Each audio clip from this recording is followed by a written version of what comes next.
Bonjour à toutes et à tous, bienvenue. Nous sommes ravis de vous accueillir dans cet espace virtuel de conférence pour vous présenter le retour d'expérience intitulé Transformation des bars du tilleul argenté et du cèdre bleu. Comment mener une transformation destinée à offrir une deuxième vie à des logements qui bénéficient, je vous demanderai de couper vos micros, à des logements qui à des logements qui bénéficient d'une situation enviable et de belles vues urbaines irremplaçables. Alors, je m'appelle Antonin Lafaille et mon rôle aujourd'hui, ça va être d'animer les débats et également de m'assurer qu'on respecte le temps imparti puisque nous avons uniquement 30 minutes ensemble. C'est comment dire, le format numérique qui nous oblige à être très rigoureux au niveau du respect du timing. Alors, vous le savez, les retours d'expérience, leur objectif, c'est de vous permettre de vous nourrir de méthodes et de pratiques, qui ont été déjà mises en place au plus près du terrain, présentées par celles et ceux, qui, justement, les ont portées. Et on a aujourd'hui la chance d'accueillir Nelly Monjoie, directrice pôle solidarité et habitat, rénovation urbaine et gens du voyage à la métropole du Grand Nancy, et Jean-François Briche, chargé de mission NPNRU à l'OMH Grand Nancy. Un petit, comment dire? Un petit point sur, parce que, comme je vous l'ai dit, eux vont nous présenter le projet et ensuite vous pourrez évidemment poser toutes vos questions. Donc pour poser vos questions, on a un chat. Donc vous allez pouvoir soit poser votre question durant l'intervention directement sur le chat et on y répondra au moment des échanges, soit, et c'est plus interactif, vous pouvez cliquer sur le petit personnage là en bas à gauche, le petit emoji, vous mettez la main, hop, vous posez une question, auquel cas moi je vous donnerai la parole et ce que je vous demanderai, c'est de réactiver vos caméras et vos micros parce que je vais toutes les couper pour pas qu'on soit dérangé durant la présentation. Et puis, une fois que vous réactivez micro, caméra, une petite présentation de qui vous êtes pour que nos intervenants sachent à qui ils ont affaire. Questions courtes, réponses courtes pour qu'on puisse prendre un maximum de questions. Voilà, je suis pas plus bavard et je vais laisser Nelly nous présenter le projet. Bonjour à tous. Moi, je vais me contenter de quelques mots d'introduction avant de passer la parole à Jean-François Briche. Simplement pour replacer à la fois le nouveau projet de renouvellement urbain de la métropole du Grand Nancy et le projet de l'Office métropolitain de l'habitat dans leur contexte respectif. C'est important parce que nous sommes vraiment, nous, dans la continuité du premier PRU qui a été mis en œuvre entre 2007 et 2017. Un premier projet de rénovation urbaine multisite sur 7 quartiers, dont 2 intercommunaux. Et on avait déjà une seule convention avec l'ANRU et un projet de plus de 500 millions d'euros d'investissement. Donc vraiment un projet très, très ambitieux qui a été porté à la fois évidemment par la communauté urbaine de l'époque, mais aussi par les 20 communes, puisqu'il ne faut pas l'oublier, un point de fiscalité avait été levé pour financer ce premier projet. Donc, on a démoli à cette occasion plus de 2000 logements, on en a reconstruit 1800 quant aux logements sociaux. Donc, c'est vraiment un projet d'envergure. Allez-y, Antonin, pour la prochaine, si vous voulez bien. Merci. Donc, comme je vous le disais, on est vraiment dans la continuité sur 3 quartiers, alors dont 2, le plateau de Haye sur Nancy-Maxéville et Aussonville-les-Nations à Vendeuvre, qui sont vraiment dans la continuité, et un nouveau quartier, c'est le quartier des Provinces à Laxou, qui lui n'avait pas bénéficié d'un projet de rénovation urbaine à l'époque. Alors, on est dans la continuité des actions, c'est-à-dire que on reproduit, on amplifie, on améliore certaines actions, toujours avec la nécessité de supprimer, voire de démolir un nombre important de logements sociaux, puisque là, on est encore sur cette période 2017-2029 dans la démolition ou dans la suppression de près de 1800 logements sociaux. On en reconstruit 1174, 1600 ménages à reloger. Et on a pour ambition de construire 1400 logements privés sur ces 3 quartiers.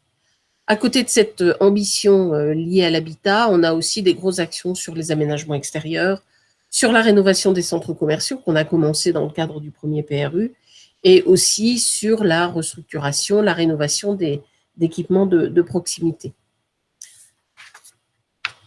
Allez-y.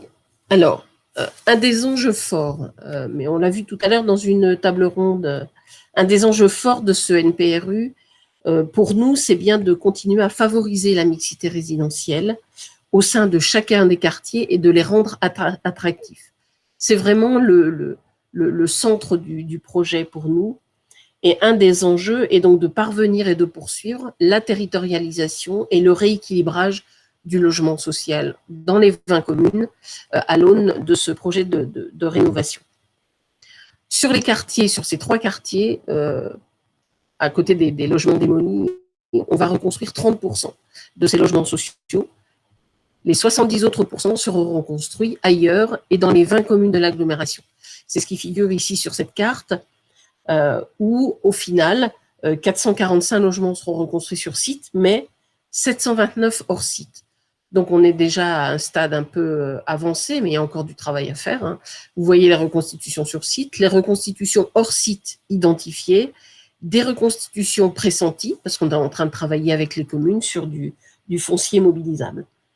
Donc l'objectif pour l'agglomération, c'est bien de garder un taux de logements sociaux d'environ 25-26%, mais d'améliorer le rééquilibrage et la territorialisation du logement social. Alors c'est un enjeu un peu compliqué, un peu difficile, parce que ça implique une mobilisation du foncier qui est relativement contrainte et qui est plus contrainte que lors du premier PRU. La suivante. Alors, pour le plateau de Haye, le projet de rénovation qui a eu lieu entre 2004 et 2016 a vraiment permis déjà au plateau de Haye de franchir une étape essentielle dans sa transformation urbaine. Vous le voyez là à travers les quelques photos. On peut noter que les Grands Nancéens commencent à redécouvrir ce vaste quartier, c'est quand même 600 hectares, donc c'est énorme, et reviennent pour s'y réinstaller. Ça, c'est un fait très important. Et c'est pour ça qu'on dit qu'on est dans la continuité, parce qu'on va continuer à faire en sorte que les Grands Nancéens reviennent vers ce quartier. Tout à l'heure, dans une table ronde, Nicolas Grivel disait « on va dans le bon sens et on produit des résultats ». Moi, je le confirme. Il y a encore des choses à améliorer, bien évidemment, mais on est bien dans cette optique-là. D'où l'intérêt, évidemment, pour nous de poursuivre l'effort et de l'amplifier si possible. La suivante, s'il vous plaît. Donc, c'est bien une nouvelle étape de transformation pour le plateau de Haye. On a un schéma directeur en forme de croissant et qui va s'attacher surtout à traiter les franges de ce territoire pour mieux le rattacher à la fois à la ville-centre, Nancy, mais aussi au quartier périphérique des 2 autres villes, puisque là, c'est un quartier qui s'étend sur 3 communes. On va poursuivre le changement d'image de ce quartier en travaillant sur l'accueil des entreprises. Donc là, le projet s'appuie sur la zone franche urbaine territoire entrepreneur qui avait été créée en 2004. L'activité commerciale va être valorisée, on va créer un tiers-lieu d'innovation à vocation d'innovation économique, et on a aussi la poursuite de la restructuration des centres commerciaux. Pour diversifier et poursuivre la diversification de l'habitat, on est accompagné par la foncière logement, qui vient sur les 3 quartiers d'ailleurs, mais en particulier sur le quartier du plateau de Haye. Et ça, on en est ravis parce qu'on va pouvoir redévelopper le logement à destination des salariés. On va aussi beaucoup développer l'accession à la propriété, l'accession abordable. On a commencé à le faire, ça marche très bien et ça marche de mieux en mieux d'ailleurs. Et c'est ce qui nous permet aussi de rendre ce quartier plus attractif. Et puis, on va avoir un travail vraiment de dentelle avec les copropriétés. Et puis, le maillage éducatif et culturel étant essentiel, on va avoir une forte consolidation des équipements de proximité, on va avoir un nouveau collège. Donc, ce sont vraiment un certain nombre d'actions très diversifiées qui vont, pour nous, dans le bon sens pour poursuivre cette transformation du quartier. La suivante, s'il vous plaît. Alors, on vient de le dire, hein, l'enjeu fort, c'est la diversification de l'habitat. on ne va pas redire tout ce qui est écrit, mais on va supprimer 931 logements sociaux, on va en reconstituer 252. Donc, il y aura une dédensification, certes, mais surtout une diversification de l'offre, comme je le disais à l'instant. Et puis, un des enjeux essentiels aussi, dans la continuité de ce qui s'est fait auparavant, c'est de donner une nouvelle vie au logement social. L'objectif ici et l'enjeu fort, c'est de faire en sorte que le logement social soit neuf ou qu'il soit réhabilité et restructuré, on ait une qualité du logement qui soit identique. On doit se retrouver au final avec un quartier complètement neuf. Et c'est tout l'enjeu de ce que va faire et de ce que va présenter maintenant Jean-François Briche, hein, puisque le changement d'image du quartier va impliquer une évolution très très importante de 2 barres emblématiques qu'on ne peut pas voir disparaître parce qu'elles sont dans le paysage. Même quand on est au centre Nancier sur la place Stanislas, on les voit. Donc il n'est pas question de les faire disparaître, mais il faut les transformer. Et donc c'est le tilleul argenté et le cèdre bleu dont va vous parler Jean-François Briche. Voilà, je m'arrête là. Merci Nelly pour cette transition. Peut-être couper votre micro Nelly parce que je crois que je vous entends. Alors sur cette slide, bonjour à tous, sur cette slide vous voyez les 2 bâtiments dont nous parlons, donc à savoir sur la gauche le cèdre bleu et sur la droite le tilleul argenté. Ces bâtiments sont emblématiques sur le quartier autant que le quartier en lui-même, hein. Le quartier du Plateau est très emblématique sur Nancy et son agglomération. Il faut savoir que le cèdre bleu a déjà subi dans l'ANRU 1 une transformation avec l'abattage d'une barre, hein. L'abattage, si on peut pas dire ça comme ça, mais enfin la déconstruction d'une barre. Donc l'idée du projet de nouveau programme de rénovation urbaine est non seulement de transformer ces bâtiments en les démolissant partiellement avec de grosses restructurations, qui sont la granulométrie, l'extension des balcons et des pièces sur la façade sud, et vous le verrez plus loin dans le diaporama, mais aussi de donner un autre aspect du quartier en y introduisant de la végétation, en ramenant la vie de la forêt et en redonnant au quartier son identité de belvédère sur la ville, comme le disait Nelly tout à l'heure, et ainsi de donner l'envie de venir y vivre. L'enjeu aussi, c'est de faire en sorte d'avoir à terme un projet de parc de logements sociaux de grande qualité, qu'il soit neuf ou réhabilité. Pas de déclassement du segment de parc, tout doit représenter les caractéristiques, comme le disait aussi Nelly tout à l'heure, d'un parc neuf, d'où cette restructuration, diversification des produits. Nous avons l'ambition à l'OMH avec ce projet de donner une seconde vie au logement social sur le plateau et sur l'agglomération. Maintenant, on peut passer à la slide suivante si vous voulez bien. Alors la vue sur la ville de Nancy et sur l'horizon depuis ces 2 immeubles est spectaculaire, hein, comme vous pouvez le voir sur la photo du dessous. La transformation de ces 2 barres permettra à nos locataires de profiter pleinement de ce panorama, puisque vous pourrez le voir plus loin, l'extension des balcons, la typologie future des logements a été totalement pensée dans ce sens. Et actuellement, en haut, vous pouvez voir une vue sur la gauche des façades sud, celles qui seront restructurées dans le projet futur, comme elles sont actuellement, et sur la droite, une photo du cèdre bleu. C'est des photos qui ont été prises en hiver, qui nous donnent un bon visuel de ce qui est le plateau actuellement. On peut passer à la slide suivante.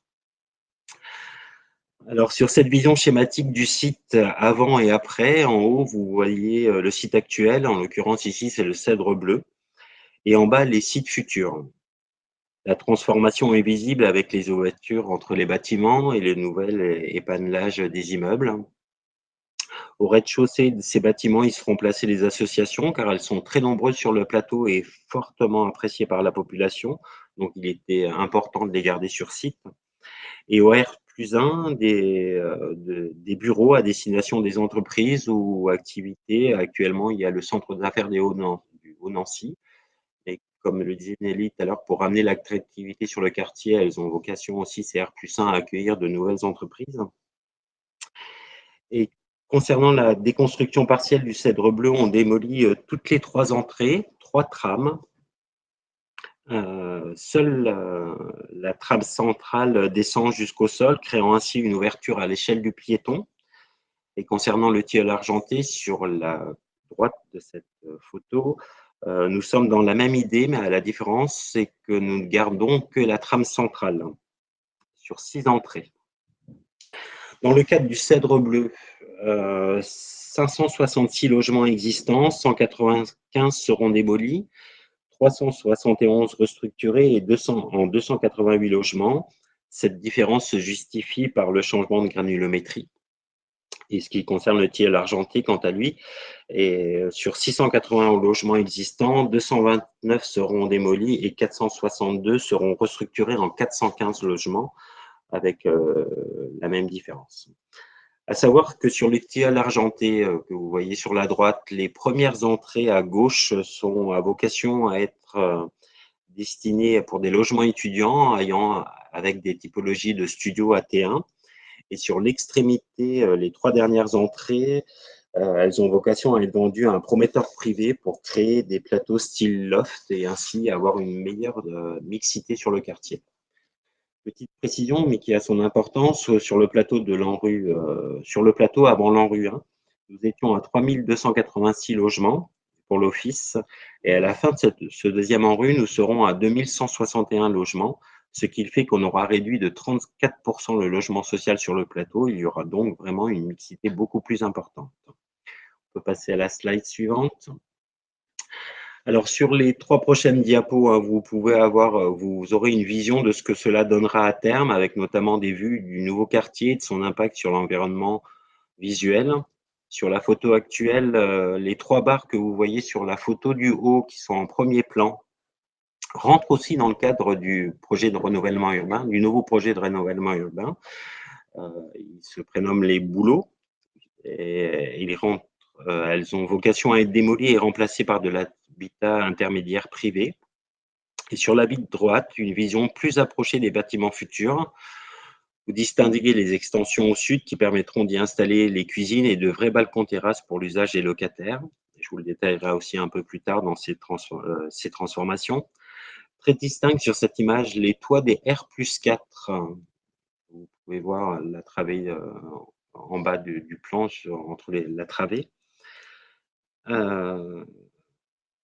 Et ces toits de R+4 seront végétalisés, et sur le dernier niveau, en lieu et place des séchoirs actuels, l'ensemble de la couverture du toit sera supprimé afin de créer des jardins partagés pour permettre de construire le vivre ensemble et faire bénéficier de la vue exceptionnelle sur la ville.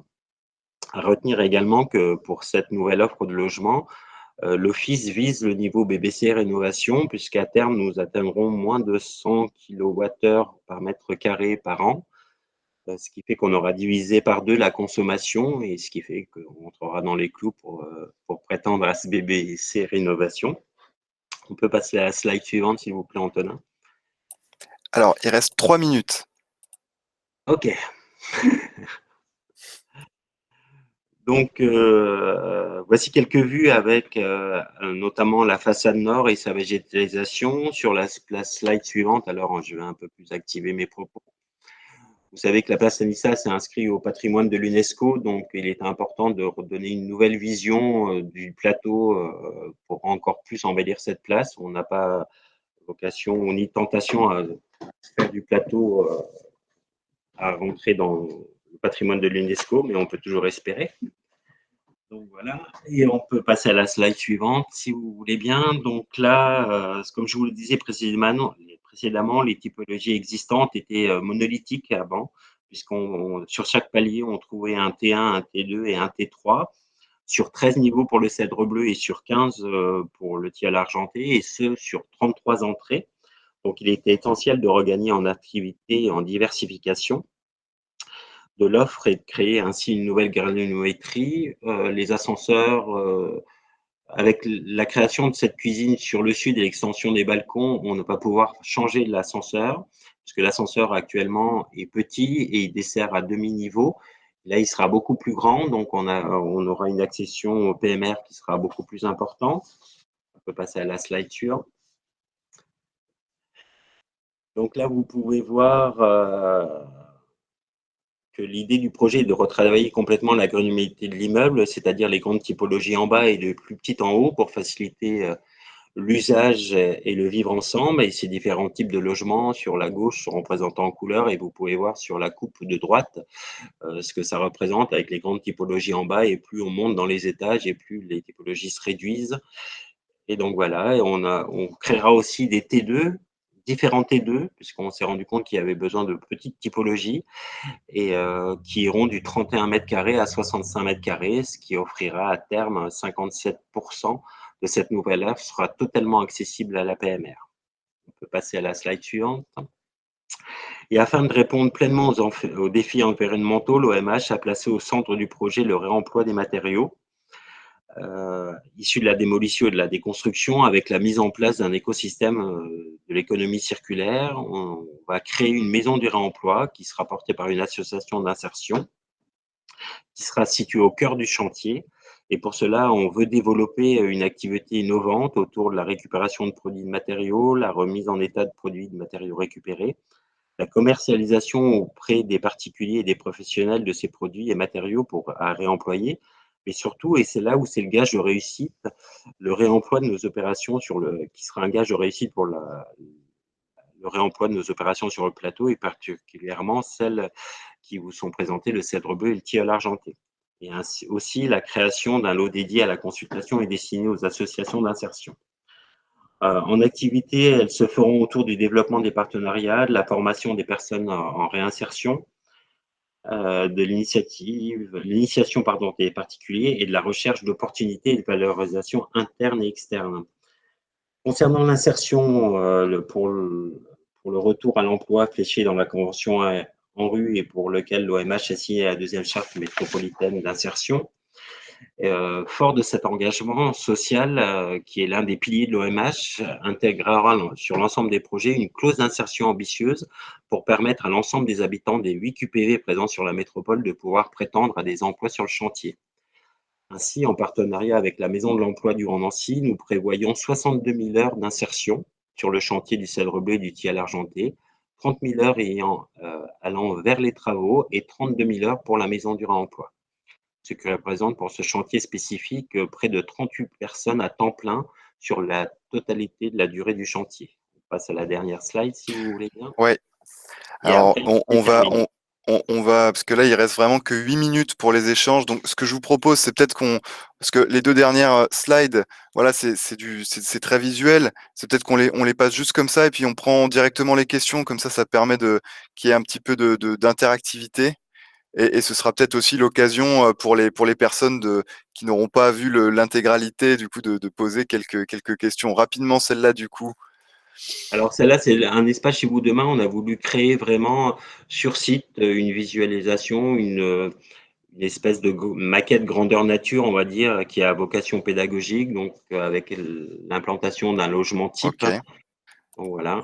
Et ça sera les vues qu'on aura, parce que les penseurs de cet espace de chez vous demain avaient vraiment envie de créer un effet waouh quand on rentrait dedans, Mmh. avec vraiment la projection. Et là, on voit bien qu'on y a réussi. Donc Super. voilà. Merci beaucoup, Jean-François. Alors, pour les questions, soit vous la posez directement dans le chat, première possibilité. Deuxième possibilité, vous levez la main dans le chat et moi, je vous donnerai la parole. Alors, on a déjà une première question de Janine Fialon de chez Logirem, donc qui s'est connectée un petit peu en retard et du coup qui demande quels sont les coûts, quel est le montage financier, l'impact loyer, charge.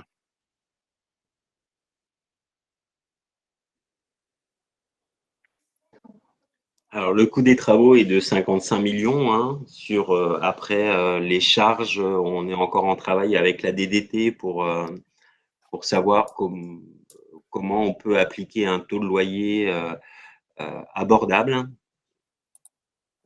sachant qu'on vide complètement l'immeuble. Donc, il fallait vraiment repenser tout ça pour le futur. Et pour voir avec les conventions actuelles sur les meubles comment on pouvait faire ça. Donc, rien n'est encore défini là-dessus. Merci.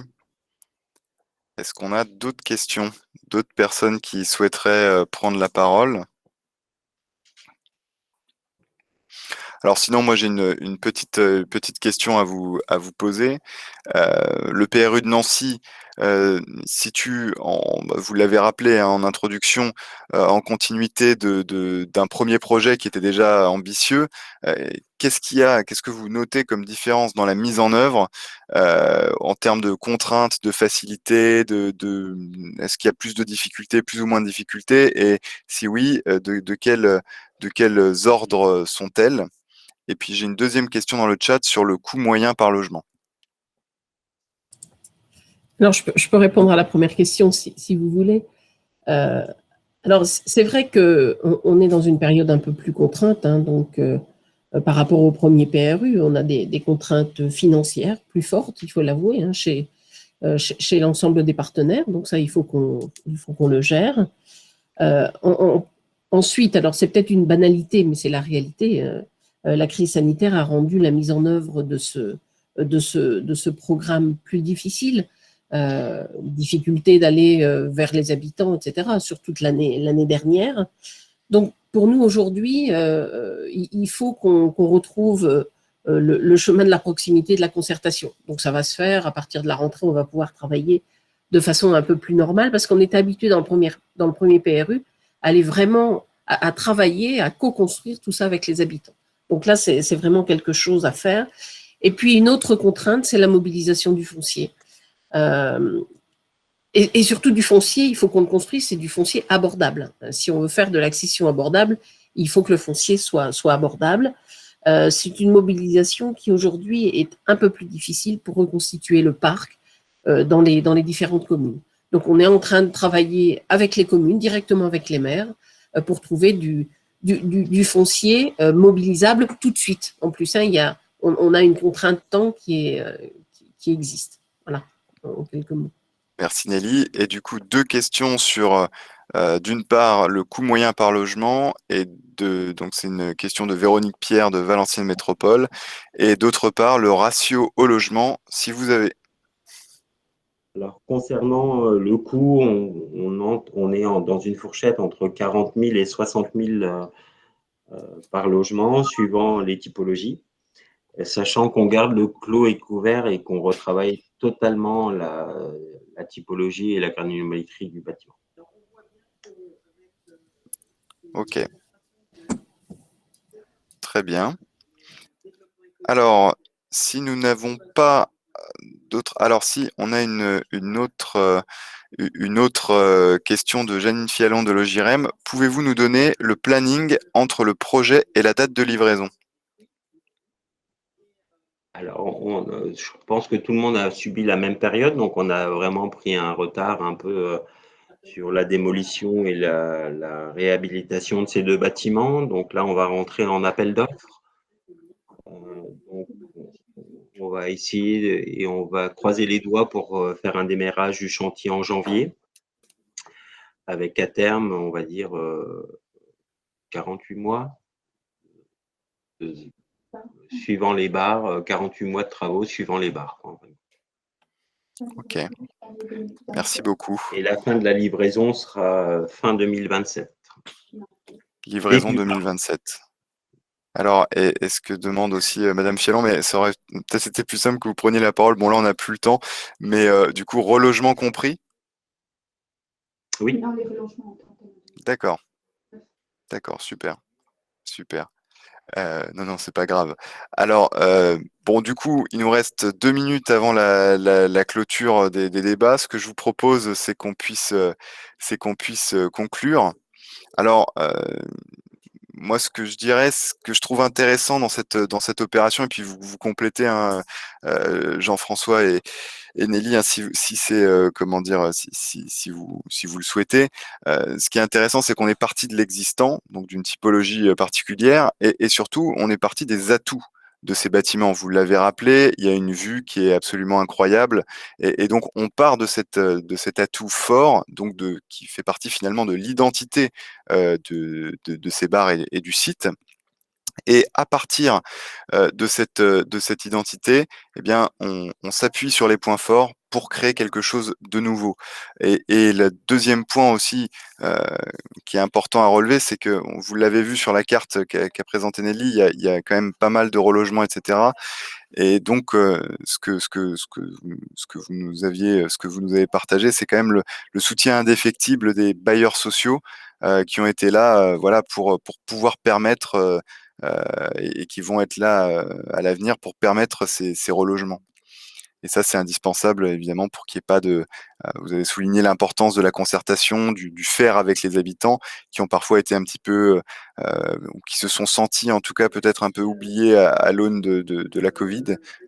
Mais voilà, là, c'est le moment de recréer du lien, et comme vous l'avez rappelé, Nelly. Et alors, je ne sais pas si vous voulez ajouter quelque chose, Nelly ou Jean-François? Bah, moi, globalement, oui, pour nous, c'est ça qui est à retenir. Hein, c'est que le projet de renouvellement urbain, c'est l'affaire de tous, de tous les partenaires. Et moi, il n'y a pas que 3 bailleurs, en l'occurrence, qui sont concernés. Ce sont les 10 bailleurs qui sont concernés sur la métropole du Grand Nancy. Quand je parle du projet, pour nous, c'est un projet d'agglomération. Et les bailleurs s'entraident. On a la chance d'avoir une association des bailleurs hein, qui est Union et Solidarité. Et moi, je dois dire que c'est le cœur du système. Euh, et c'est ce qui a fait aussi que le premier PRU, moi, il me semble qu'on a fait du bon boulot. Hein, il en reste encore, mais c'est grâce à ça. Pour moi. Merci beaucoup. Et en tant que bailleur, on a un soutien indéfectible de notre porteur de projet. Donc, quelque part, c'est agréable de pouvoir travailler ainsi dans un total échange et une totale écoute et pour apporter le meilleur à nos locataires. Super, merci Jean-François. Alors, ce que je vous propose maintenant, on va clôturer parce que le temps nous presse.